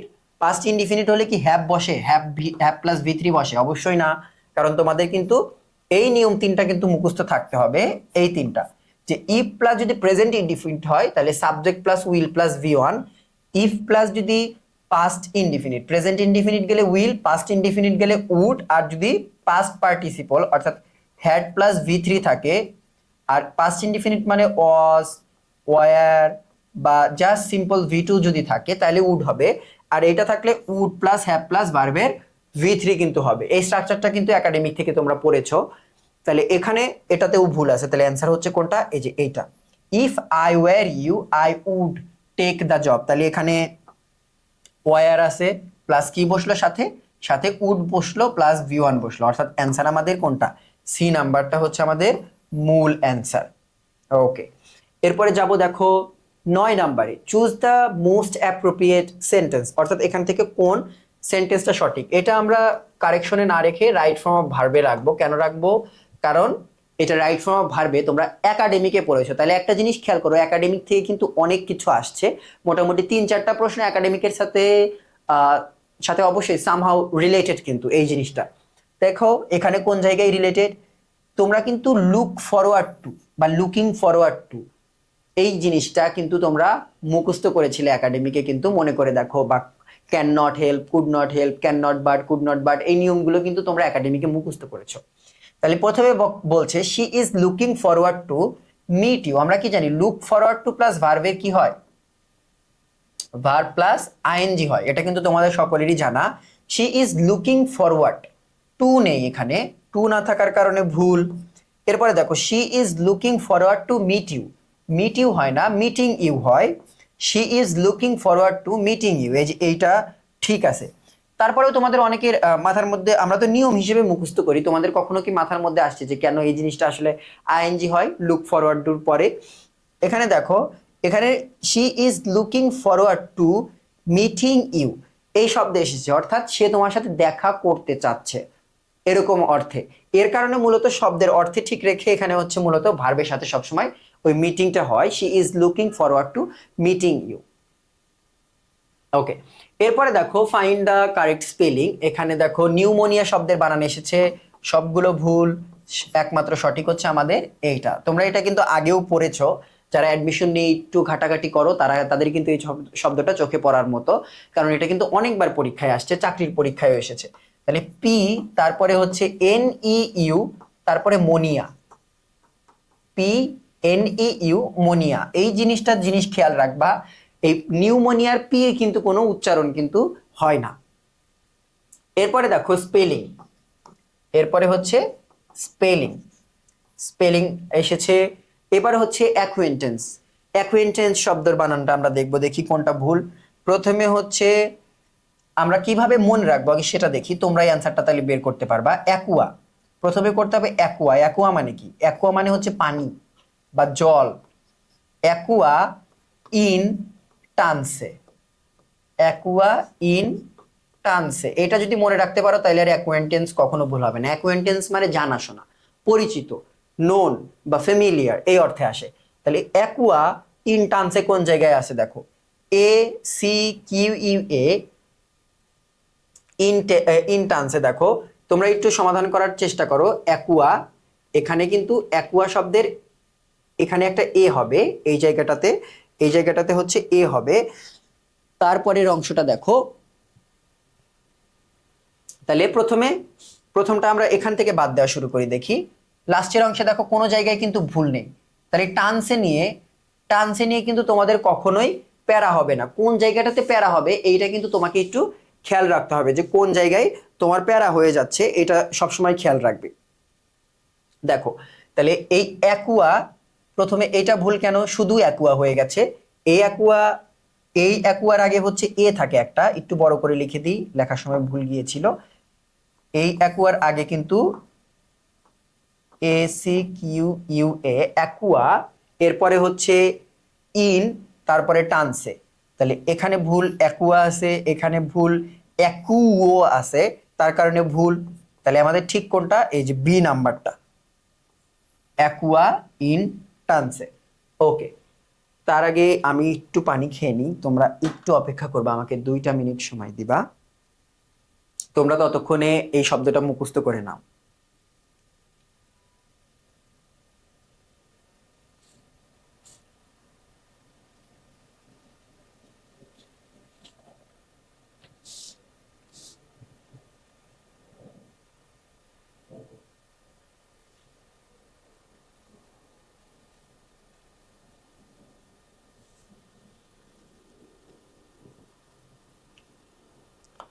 ওকে, তাহলে ঠিক আছে, এটা মনে রাখবে কিভাবে, প্রথমে কিন্তু অ্যাকুয়া অর্থাৎ পানির অ্যাকুয়ার সাথে কিন্তু এটার কনফিউশন হয়ে যেতে পারে। তাহলে এটা মনে রাখতে হবে হচ্ছে ACQUA, এটা কিন্তু AQUA হবে না, ACQUA অ্যাকুয়া, তারপরে কি ইন টানসে, এটা যেন ভুল না হয়, এটা একটু খেয়াল রেখো। এটা কিন্তু প্যাচ লাগতে পারে, এমনকি আমার নিজেরও মাঝে মাঝে প্যাচ লেগে যায়। অর্থাৎ AQUA না, কিন্তু ACQUA। তুমি এরকম করেও মনে রাখতে পারো যদি এইখানে ঝামেলা হয়, এসিকুয়া, এসিকুয়া ইনটান্সে, এটা দিয়েও মনে রাখতে পারো, অর্থাৎ তোমার যেটা সুবিধা সেটা দিয়ে মনে রাখবে। ওকে, এবার দেখো 12 number, after losing the competition Rahim decided to throw in the towel. তাহলে এটাও হচ্ছে আমাদের ইডিয়ামস এন্ড ফ্রেজ থেকে, ইডিয়ামস থেকে আসা প্রশ্ন। ইডিয়ামস থেকে আসা প্রশ্ন দেখো, থ্রো ইন দ্য টাওয়েল, এটার অর্থ কি? এটার অর্থ সিম্পলি হচ্ছে গিভ আপ অর কুইট, কিন্তু এটা মনে রাখার আমি তোমাদের টেকনিক বলে দিচ্ছি, গল্পটা শোনো তাহলে মনে থাকবে। থ্রো ইন দ্য টাওয়েল মানে কি, তোমরা যদি যারা যে ডাব্লিউ যে একটা কি হয়, এটাকে বলা হচ্ছে রেসলিং টাইপের, তোমরা টিভিতে কিন্তু অনেকে দেখে থাকো এটা। এই জিনিসটা যখন কোনো একটা ব্যক্তি হেরে যাচ্ছে, অর্থাৎ সে আর পারছে না, বা সে এখন আত্মসমর্পণ করতে চায় যে না সে আর পারবে না, সে হেরে গেল, এই কাজটা করতে হলে ওই খেলার মধ্যে কি হয়, ওই খেলা থেকেই মূলত এই শব্দটা চালু হয়েছে। একটা টাওয়ালকে, ওখানে একটা বাস্কেটের মতো জায়গা থাকে, ওই জায়গায় ছুঁড়ে মারতে হয়। তাহলে এর অর্থ যে ও আসলে আর কন্টিনিউ করতে চাচ্ছে না, ও কি করলো, সমর্থন করলো। এটা হচ্ছে থ্রো ইন দা টাওয়াল, অর্থ হচ্ছে কুইট অথবা গিভ আপ, ছেড়ে দেওয়া, আর পারবো না আমি, এরকম একটা অবস্থা। এবার দেখো এখানে টপিক দেওয়া আছে সুন্দর করে, রাইট ফ্রম ভার্ব থেকে এবারে একটা, আগের বার 4টা ছিল, প্রিপোজিশন কনস্ট্যান্ট 2টাই আছে, ভোকাবুলারি একটা ছিল 3টা হয়ে গেছে, স্পেলিং 2টা, ইমবেডেড কোশ্চেন একটা, কন্ডিশনাল সেন্টেন্সটা রাইট ফ্রম ভার্বের মাঝে নিয়ে যাওয়া যায়, idioms and phrase, basic sentence structure, অর্থাৎ সবগুলো থেকেই কিন্তু মোটামুটি টপিক সেম। এবার যাবো লাস্ট 23-24 সেশনের প্রশ্ন। দেখো, choose the correct synonym of annihilate. এই অ্যানিহিলেট শব্দটার আমাদের কি চাচ্ছে, অ্যানিহিলেট শব্দটার আমাদের সিনোনিম চাচ্ছে। এটার অর্থ সিম্পল একদম, ডিস্ট্রয়, মানে কোনো কিছু ভেঙে ফেলা। অ্যানিহিলেট শব্দের অর্থ কি, এটার অর্থ হচ্ছে কোনো কিছু ভেঙে ফেলা। বাংলাটা মুখস্থ করে সরাসরি ডিস্ট্রয় মুখস্থ করবা, কারণ ডিস্ট্রয় তোমাদের সবারই মনে থাকবে, কারণ কমন একটা ওয়ার্ড। অ্যানিহিলেট অর্থ ডিস্ট্রয় করে ফেলা। এরপরে দেখো, হুইচ ওয়ান, আচ্ছা এটা আমাদের পুরো প্রশ্ন না পড়লেও চলবে, এটা হচ্ছে আমাদের অ্যানালজি। অ্যানালজি থেকে আসা প্রশ্ন কি, পেন ইঙ্ক। তাহলে প্রথমে হচ্ছে কোন একটা বস্তু, তাহলে কলমের মাঝে কে থাকে, কলমের মাঝে থাকে ইঙ্ক। তাহলে প্রথমে একটা বস্তু, তারপরে যে জিনিসটা থাকে সেই জিনিসটা ওই বস্তুর মাঝে থাকে, সম্পর্কটা হচ্ছে এটা। অ্যানালজির ক্ষেত্রে সম্পর্ক বুঝতে হয়। এখন দেখো, ওয়ার্ডস এর মাঝে ডিকশনারি থাকে না, ডিকশনারির মাঝে ওয়ার্ড থাকে, ডিকশনারির মাঝে ওয়ার্ড থাকে, তাহলে ডিকশনারিতে এই পাশে আসলে ওয়ার্ডগুলো ওই পাশে গেলে এটা কিন্তু ঠিক হতো। আবার এটাতে দেখো, ওয়াটারের মাঝে ক্লাউড থাকে না, ক্লাউডের মাঝে ওয়াটার থাকে, অর্থাৎ মেঘে কিন্তু পানি থাকে, তাহলে ক্লাউডটা এই পাশে গেলে ওয়াটারটা এই পাশে গেলে হতো। আর কোচ আর গোলকিপারের মাঝে কোনো সম্পর্কই নেই, এটা আলাদা রকমের একটা জিনিস, কারণ কোচও গোলকিপারের মাঝে থাকে না, বা গোলকিপারও হচ্ছে কোচের মাঝে থাকে না, এটা একটা মানে তোমাকে জাস্ট কনফিউশন ফেলার জন্য দিয়েছে। অ্যান্সার কোনটা হবে? পন্ড আর ফিশ। তাহলে পন্ড মানে পুকুর, পুকুরের ভেতরে কে থাকে? মাছ থাকে। তেমনি কলমের ভেতরে কি থাকে? কালি থাকে। এরপরে যাব 3 নাম্বার, দেখো ইডিয়ামস এন্ড ফ্রেজ। আবারও ইডিয়ামস এন্ড ফ্রেজ থেকে আসা প্রশ্ন। কি বলছে? ডাউন টু আর্থ, একদম মুখস্থ অংশ। ডাউন টু আর্থ মানে হচ্ছে রিয়ালিস্টিক, কোনো একজন ব্যক্তি সফিস্টিকেটেড বা খুবই বেশি রিয়ালিস্টিক বা বাস্তব বুদ্ধি সম্পন্ন আর কি, বাস্তবতাবাদী এরকম একজন মানুষ, সেটা হচ্ছে ডাউন টু আর্থ। মনে হয় যে পৃথিবীর নিচে মনে হয় চলে গেছে, এরকম মনে হয়, ডাউন টু আর্থ, বাট এটা অর্থ রিয়ালিস্টিক। 4 দেখো, he climbed to the dash of mountain with much difficulty. এটা ওই আগের প্রশ্নটার মতো, আমরা অ্যালার্মিং পড়েছি, প্লাস আর একটা প্রশ্ন আমরা এই জায়গায় পড়লাম। কোনটা পড়লাম দেখি আরেকবার তোমাদের মনে করে দেওয়ার জন্য, যে এই সেম স্ট্রাকচার ফলো করছে, যে এইটা the weather look as bleak as, অর্থাৎ অর্থ অনুযায়ী একটা করে ভোক্যাবস কিন্তু আসছে, অর্থাৎ বাক্য দেখে তোমাকে মিলিয়ে বসাতে হবে। তেমনি এটাও হচ্ছে ভোক্যাবস থেকে। কি বলছে? He climbed to the dash of the mountain with much difficulty. এখন দেখো মাউন্টেইনের বেস মানে কি? বেস মানে হচ্ছে মাউন্টেইনের হচ্ছে একদম নিচের অংশ। বেসে উঠতে কি আমাদের কষ্ট হয়? অবশ্যই না। মাউন্টেইনের নিচে কিন্তু তুমি সমতল দিয়ে হেঁটেই চলে যেতে পারবা। বেস যেটা, বটমও সেটা। অ্যাবভ মানে কি? অ্যাবভ মানে হচ্ছে খাড়া মাথার উপরে, কিন্তু মাউন্টেইনের টপ বলতে, অর্থাৎ পাহাড়ের চূড়া বলতে বোঝাই হচ্ছে টপ, এইটা বোঝায়। অর্থাৎ এটাও কিন্তু তোমাদের অর্থ অনুযায়ী এসেছে। তাহলে he climbed to the top of the mountain with much difficulty, অনেক কষ্টে পাহাড়ের চূড়ায় উঠেছে। এবার দেখো প্রিপোজিশন। এবার কি? এবার হচ্ছে প্রিপোজিশন। এবার হচ্ছে আমাদের প্রিপোজিশনের প্রশ্ন। কি বলছে দেখি? The gift was wrapped dash blue paper. Wrapped in হয়, র্যাপডের সাথে কি হয়? ইন। অর্থাৎ আমরা বলি না যে মুড়িয়ে দেওয়া, কোনো কিছু থেকে মুড়িয়ে, মুড়িয়ে দেওয়া, মুড়িয়ে দেওয়া। তাহলে ওই গিফটটা কিসে মুড়িয়ে দেওয়া ছিল? ব্লু রঙের পেপারে ওটা মুড়িয়ে দেওয়া ছিল, র্যাপড ইন হয়। এরপরে দেখো আবারও প্রিপোজিশন, আবারও প্রিপোজিশন। এই প্রিপোজিশনটা কিন্তু অ্যাপ্রোপ্রিয়েট এবং অনেকের মুখস্থ থাকার কথা। একাডেমিকে বইয়ের মাঝে অনেক জায়গায় তুমি এটা দেখবা। My mother is indifferent to. ইনডিফারেন্টের সাথে কি হয়? টু। এটার অর্থ হচ্ছে উদাসীন। এটার অর্থ কি? এটার অর্থ হচ্ছে উদাসীন। ইনডিফারেন্টের সাথে টু হয়। 7 দেখো, রুমা ওয়াজ শকড। আবারও প্রিপোজিশন। তাহলে প্রিপোজিশন কিন্তু বেশ কয়েকটা আসছে, গুরুত্বপূর্ণ একটা টপিক, আগেই শুরুতে বলেছি প্রিপোজিশন। তাহলে Ruma was shocked dash her friends conduct. Conduct মানে আচরণ। রুমা তার বন্ধু বা বান্ধবীর আচরণে খুবই আহত হয়েছে, অবাক হয়েছে। তাহলে শকডের সাথে কি হয়? অ্যাড। শকড অ্যাড হবে এখানে। তাহলে এইটা হচ্ছে আমাদের অ্যান্সার। এরপরে যাব দেখো 8 number, the meeting dash postponed due to bad weather.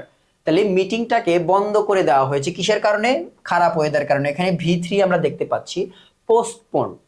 তাহলে মিটিং টু বি পোস্টপন্ড হতে পারে। এখানে তো আমাদের মূল ভার্বের আগে অক্সিলারি লাগবে, টু বির মাঝে কিন্তু অক্সিলারি ভার্ব নেই, তার কারণে কিন্তু এইটা কিন্তু বাদ হয়ে যাচ্ছে।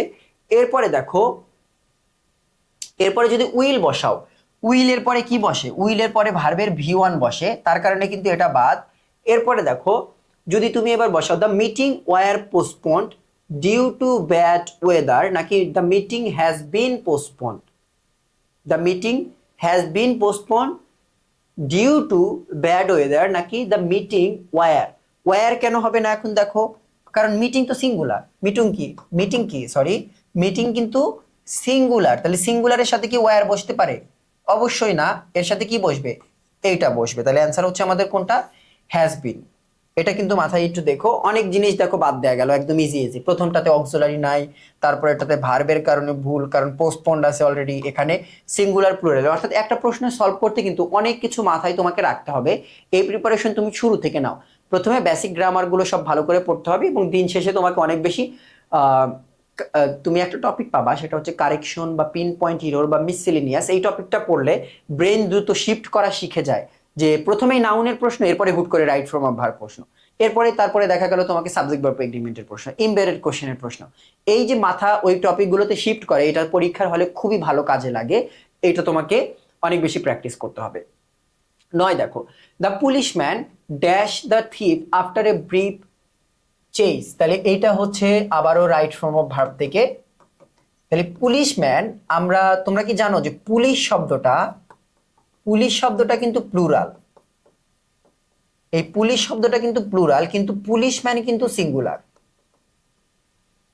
অর্থাৎ পুলিশের যদি তোমাকে সিঙ্গুলার করতে বলে তাহলে বলবা পুলিশ অফিসার অথবা পুলিশ ম্যান। ওকে, তাহলে দেখি কি বলছে, the policeman dash the thief after a brief chase, অর্থাৎ একটু দৌড়ানি দেওয়ার পরেই কি করে ফেলছে, ধরে ফেলছে।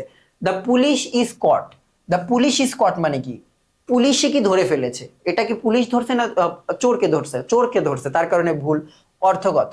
তারপরে দেখো দ্য পুলিশ ম্যান ক্যাচ কেন হবে না, কারণ এটা হচ্ছে সিঙ্গুলার প্লাস প্রেজেন্টে, ক্যাচটা প্রেজেন্টে দেওয়া আছে, তাহলে সিঙ্গুলার প্লাস ভার্ব প্রেজেন্ট, তার মানে কি হবে, ক্যাচেস হবে, অর্থাৎ এস হওয়ার কথা ছিল, তার কারণে ভুল। এখন দেখো দ্য পুলিশম্যান ক্যাচিং দিলে কি হবে, ক্যাচিং দিলে তুমি কোনো ফাইনাইট ভার্ব পাবা না। The policeman catching the thief after a brief chase, অর্থাৎ ভার্ব নেই বাক্যে, ভার্ব ছাড়া বাক্য হয় না, তাহলে একটাই বাক্য থাকলো সেটা হচ্ছে কট, এখানে V2 হিসেবে আছে। The policeman caught the thief after a brief chase, তাহলে অল্প একটু দৌড়ানি দেওয়ার পরেই কি করে ফেলেছে, চোরকে ধরে ফেলেছে। এইটা হচ্ছে অ্যান্সার। 10 দেখো, the boy was rewarded for his dash behaviour, তাহলে এইটা যাবে কিসে আমাদের, এটা কোন টপিকে রাখা যায় বলো তো, এটা হচ্ছে ভোকাবুলারিতে রাখা যায়, এটা হচ্ছে ভোক্যাবসের টপিক, অর্থাৎ অর্থ বুঝে ভোকাবুলারি বসানোর সেই টপিকটা। তাহলে boy was rewarded for his dash behaviour, তাহলে কোনো মানুষ কি তার খারাপ ব্যবহার বা অনুচিত ইনঅ্যাপ্রোপ্রিয়েট বিহেভিয়ারের কারণে কি সে কোনোদিন রিওয়ার্ডেড পায়, রিওয়ার্ডেড হয় অর্থাৎ পুরস্কৃত হয়, অবশ্যই না। নিট ব্যবহারের কারণে হয় না, নিট নিট বলতে বোঝায় হচ্ছে ক্লিন, যেটা বোঝায় আমরা নিট অ্যান্ড ক্লিন, ওইটা ব্যবহার কোনোদিন ক্লিনড হয় না। প্রাউড মানে কি, মানে একটু অহংকার টাইপের, গর্ব টাইপের। এখন কারো কি গর্বজনিত ব্যবহারের কারণে বা গর্ববোধ করে যে ব্যবহার করে ওই ব্যবহারের কারণে কি কোনো মানুষ রিওয়ার্ড পায়, অবশ্যই না। তাহলে কিসের জন্য পায়, গুড বিহেভিয়ারের কারণে। দেখো কত ইজি একটা প্রশ্ন এসেছে কিন্তু। 11 দেখো, এই যে এই জিনিসটাই কিন্তু এই দেখো 24-25 সেশনে কিন্তু একদম হুবহু কপি করে দিয়েছে। এইটার জন্যই তোমাকে বললাম যে বিগত বছরের প্রশ্নগুলো কি করতে হবে, বিগত বছরের প্রশ্নগুলো ভালো করে পড়তে হবে। তাহলে 23-24 থেকে হুবহু 24-25-এ কিন্তু একটা প্রশ্ন কপি পেস্ট হয়ে চলে এসেছে। তাহলে এটা আমরা অলরেডি সলভ করে ফেলেছি। এটা কি হবে, রিডিং, এটা হচ্ছে রাইট ফর্ম অফ ভার্বের প্রশ্ন। এরপরে দেখো ইট ইজ হাই টাইম, এটাও রাইট ফর্ম অফ ভার্বের প্রশ্ন এবং একাডেমিকে পড়েছো, তাহলে একাডেমিকের টপিকের মধ্যে থেকে রাইট ফর্ম অফ ভার্ব, কিছু প্রিপোজিশন, এক দুইটা ওয়ার্ড, এগুলো কিন্তু কন্ডিশনাল, এই জিনিসগুলো কিন্তু আসবে এই একাডেমিকের এই জিনিসগুলোই। তাহলে ইট ইজ হাই টাইম, আমরা জানি কি it is time, it is high টাইমের পরে কি হয়, সাধারণত হয় হচ্ছে V2, তবে it is time, it is high টাইমের পরে যদি টু থাকে তাহলে কিন্তু V1 হবে। দুইটা নিয়ম আছে, ইট is time to go home, এটা বাড়ি যাওয়ার সময়, তাহলে টু ছিল ইট is time to go home, কিন্তু ইট ইজ টাইম এরপরে যদি সাবজেক্ট থাকে তাহলে V2 হবে। ইট ইজ টাইম উই কি হবে এবার, উই স্টার্টেড দ্য প্রজেক্ট। ওকে, তাহলে রাইট ফর্ম অফ ভার্ব গেল। এবার যাব আমরা স্ট্যাটিস্টিকে। তাহলে রাইট ফর্ম অফ ভার্ব থেকে একটা, অ্যাপ্রোপ্রিয়েট প্রিপোজিশন থেকে তিনটা, ভোকাবুলারি থেকে তিনটা, বেসিক সেন্টেন্স স্ট্রাকচার থেকে আমরা সব সময় দেখি একটা একটা করে আসে, কিন্তু এবার কিন্তু তিনটা চলে এসেছে। অ্যানালজি থেকে একটা, ইডিয়মস এন্ড ফ্রেজ থেকে একটা, অর্থাৎ একটা একটা করে কিন্তু সব জিনিস থাকছে কিন্তু। তাহলে এই হলো আমাদের প্রশ্নের অবস্থা, অর্থাৎ তোমরা কিন্তু অলরেডি ধরে ফেলেছো। আমি একটু সামারি করে দিই কোন কোন টপিক তোমাকে একাডেমিকের জন্য পড়তে হবে। কিছু কিছু টপিক থেকে প্রশ্ন সরাসরি আসেনি, যেমন ধরো টেন্স থেকে সরাসরি প্রশ্ন আসেনি, কিন্তু তুমি কি টেন্স বাদ দিবে, অবশ্যই না। আমরা গুরুত্ব বুঝে তোমাদের সবগুলো টপিকই পড়াবো, তবে তুমি নিজে থেকে কি কি পড়তে পারো। রাইট ফর্ম অফ ভার্ব কোন রুলসগুলোর উপর ফোকাস করবে, একাডেমিকের রুলসগুলোর উপর সবচেয়ে বেশি ফোকাস করবে, বাকিগুলোও পড়তে হবে।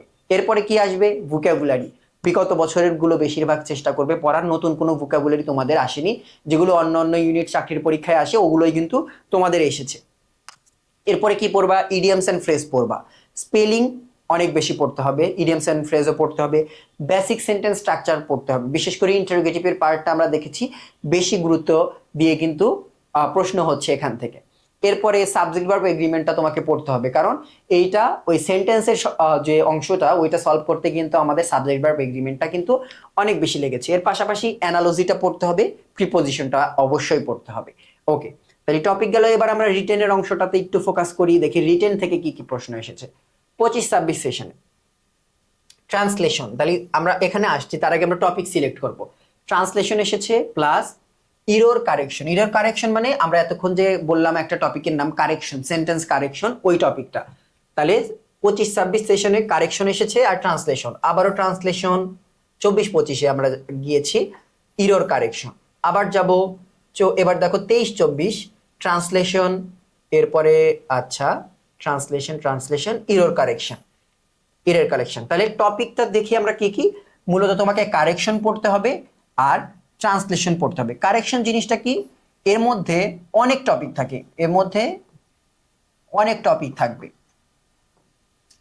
অনেক টপিক থাকে। সাধারণত কারেকশনের কোনো নির্দিষ্ট টপিক নেই, অর্থাৎ কারেকশনের মধ্যে টেন্স থাকতে পারে, রাইট ফর্ম অফ ভার্ব থাকতে পারে, তারপরে কারেকশনের মধ্যে অ্যানালজি থাকতে পারে, বেসিক সেন্টেন্স স্ট্রাকচার থাকতে পারে, প্রিপোজিশন থাকতে পারে, নাউন থাকতে পারে, ইমবেডেড কোশ্চেন থাকতে পারে, সাবজেক্টিভ থাকতে পারে, অনেক কিছুই থাকতে পারে এই কারেকশনের মধ্যে। কারণ কারেকশনটা হচ্ছে সেন্টেন্সে ভুল দেওয়া থাকবে, যে কোনো একটা গ্রামাটিক্যাল টপিকের ভুল দেওয়া থাকবে, তোমাকে সেটা নিজের মতো করে তোমার গ্রামারের দক্ষতা অনুযায়ী তোমাকে এটা সলভ করতে হবে। ট্রান্সলেশনটা বুঝতেই পেরেছো, জাস্ট বাংলা থেকে ইংলিশে অনুবাদ করতে পারা।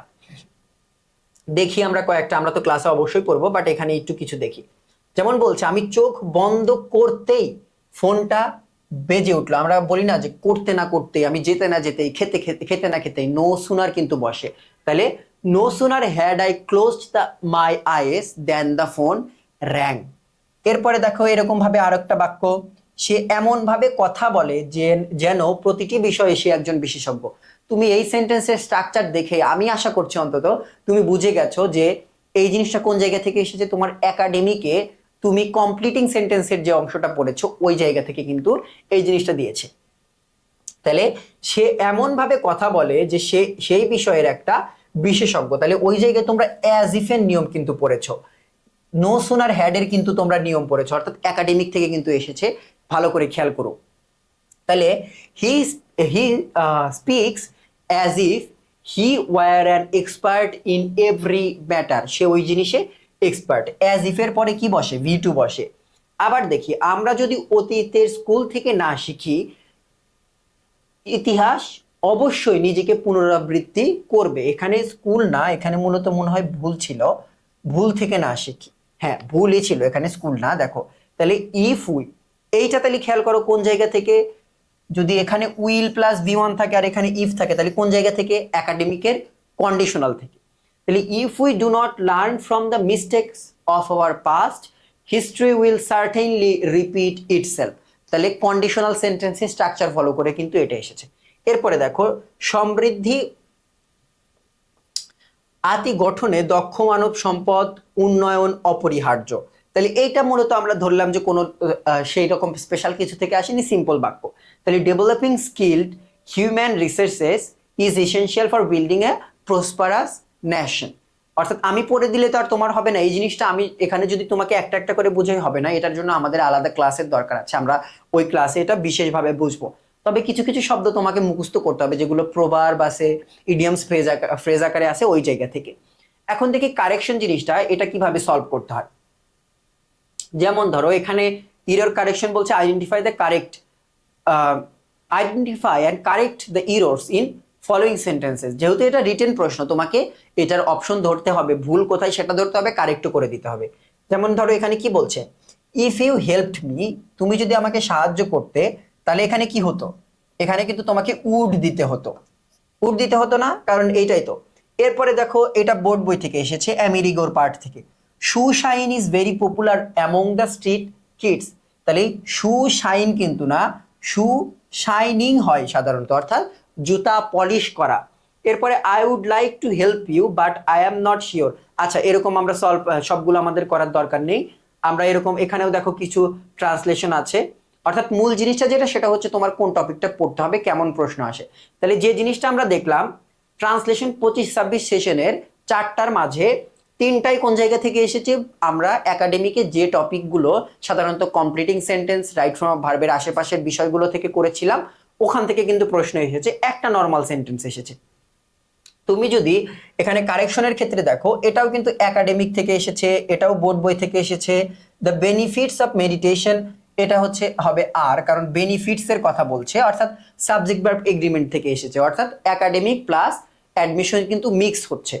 এবার দেখো 24-25-এ যায়, বইটির আদ্য পান্ত পড়ো, read the book from beginning to and.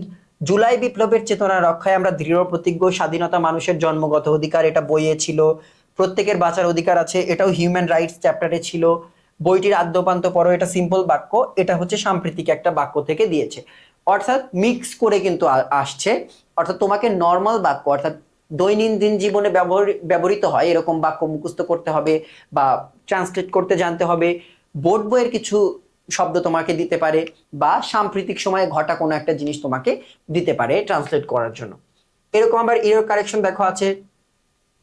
তাহলে আবার দেখলাম কোন জায়গা থেকে আমাদের আসছে হচ্ছে, এটা কি বলতে পারি, এটা হচ্ছে আমাদের কন্ডিশনাল, সরি টপিকের নাম ভুলে গিয়েছিলাম, কন্ডিশনাল থেকে কিন্তু এই জায়গায় কারেকশন এসেছে। তারপর বলছে the teacher called me on, এখানে অ্যাট হবে, এই জায়গাটাতে কিন্তু ভুল আছে, এটা কোন জায়গা থেকে এসেছে? তোমার প্রিপোজিশন থেকে এসেছে।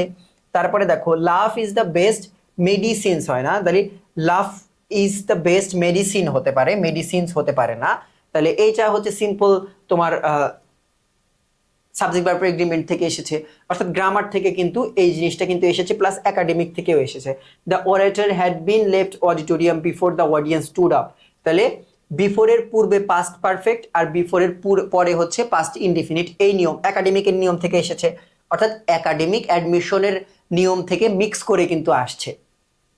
এবার দেখো সেম অবস্থা, তুমি বরং বাড়ি যাও, হ্যাড বেটারের নিয়ম আমরা কমপ্লিটিং সেন্টেন্সে পড়েছি। আমি যদি পাখি হতাম, এটা আমরা কিসে পড়েছি? এটা আমরা পড়েছি কন্ডিশনালে, ইফ আই ওয়ার ইউ, আমি তাহলে এই কাজটা করতাম, আমি গরিবদের হেল্প করতাম। এটা তুমি যতক্ষণ না ফেরো ততক্ষণ আমি অপেক্ষা করব, এটাও আনটিলের নিয়ম, যেটা আমরা কমপ্লিটিং সেন্টেন্সে পড়েছি। আমরা না হেসে পারলাম না, কুড নট বাটের নিয়ম আমরা একাডেমিকে পড়েছি। তারপরে দেখো we went out to play football in spite of rain, তাহলে আমরা ইনস্পাইটের নিয়ম আমরা পড়েছি, ইনস্পাইট বা ডিসপাইট সত্য শর্তে বা সত্ত্বেও অর্থে বসে। আচ্ছা, এরকম আরো বলা যাবে, অনেকগুলো জিনিস আছে, মোটামুটি সেম। তোমরা জাস্ট দাগানো স্লাইড থেকে একবার করে রিডিং পড়ে নিবা, কারণ আমরা বলেছি বিগত বছরের প্রশ্ন কিন্তু রিপিট হয়, যদিও রিটেনের প্রশ্ন হয়নি, কিন্তু তোমাকে তো প্র্যাকটিস করতে হবে। তাই আজকের ক্লাসটা আমরা এই পর্যন্ত আসলাম। এখন আশা করছি এই ক্লাসটা 1 ঘন্টার এই ক্লাসটাই আশা করি করার পরে কোনো সি ইউনিটের শিক্ষার্থীর ইংলিশে কোন টপিক থেকে প্রশ্ন আসে, রিটেনে কি শুধু একাডেমিক থেকে আসে, না শুধু অ্যাডমিশন থেকে আসে, নাকি দুটো মিক্স করে আসে, তারপরে এমসিকিউ এ একাডেমিকের গুরুত্ব কতটুক, অ্যাডমিশনের গুরুত্ব কতটুক, টপিক দেখেই কিন্তু তোমরা এতক্ষণে বুঝে যাওয়ার কথা। তাহলে আজকের ক্লাসটা আমরা এই পর্যন্তই রাখছি।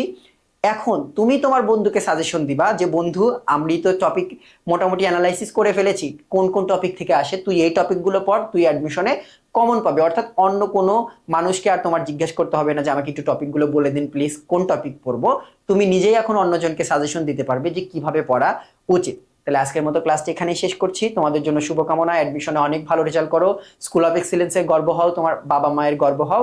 এখানেই শেষ করছি, আল্লাহ হাফেজ।